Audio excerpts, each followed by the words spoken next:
Bună seara! Bună seara! Care este talentul dumneavoastră? Suntem păstrătoare al folclorului adevărat și a doinei vechi românești care este pe cale de dispariție. Asta-i hare bătrânească,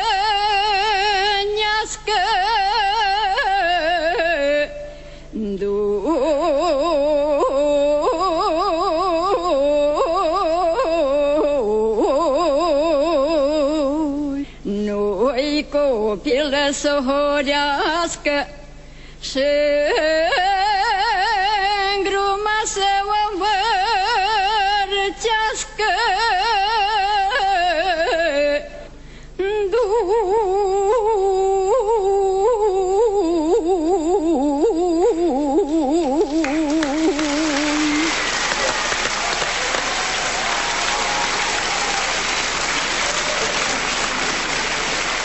Cărăuș băutăjin, e mânească iașălin, da mânească-i mai tare, ai lai, lai, lai, lai, lai, la, să ajună și-mâsa cu sare, ai la da da, la da da da, la.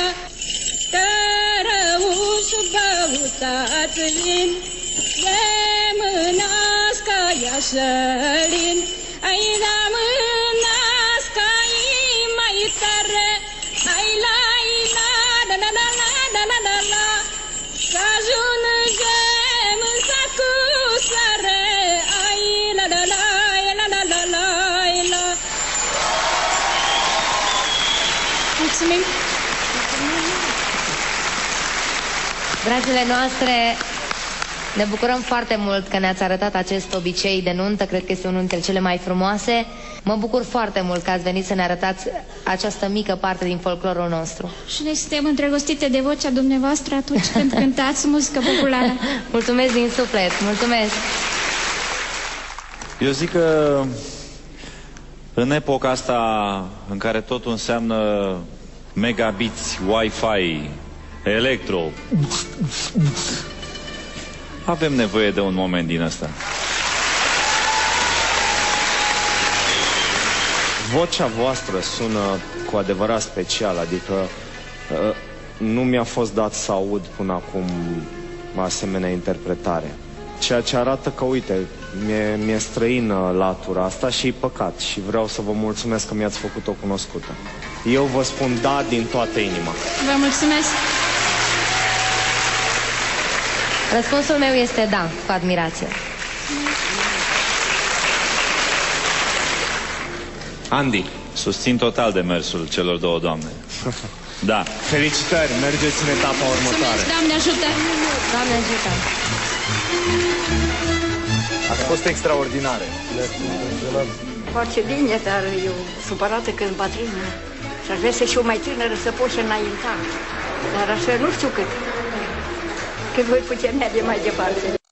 Revenim în culise, ne scuturăm o țâră și ca în basmele din popor ne întâlnim cu o măicuță bătrână și a ei fiică bună. Bună seara! Bună seara! Ați venit pe la noi. Da, am venit să văd și orașul. Și să luați marele premiu. Mă numesc Zenuța Purja, din județul Bistrița Năsăud. Am 43 de ani și am venit însoțită la acest concurs de rapsodul popular Teodora Purja, care este mama mea.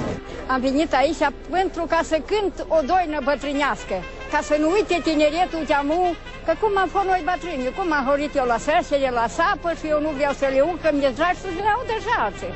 Noi vă mulțumim că ați venit, vă așteptăm pe scenă și vă ținem pumn. Haideți!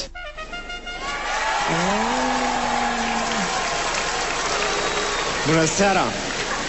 Bună seara! Care este talentul dumneavoastră? Suntem păstrătoare al folclorului adevărat și a doinei vechi românești care este pe cale de dispariție. No, asta e foarte bine. Avem nevoie de așa ceva. E foarte bine că se păstrează, sper că nu e foarte bine că e doina pe cale de dispariție. Da, că se păstrează. E foarte, foarte bine ceea ce faceți. Și am să vă rog, înainte să trecem mai departe, să ne spuneți puțin ce este cu costumele?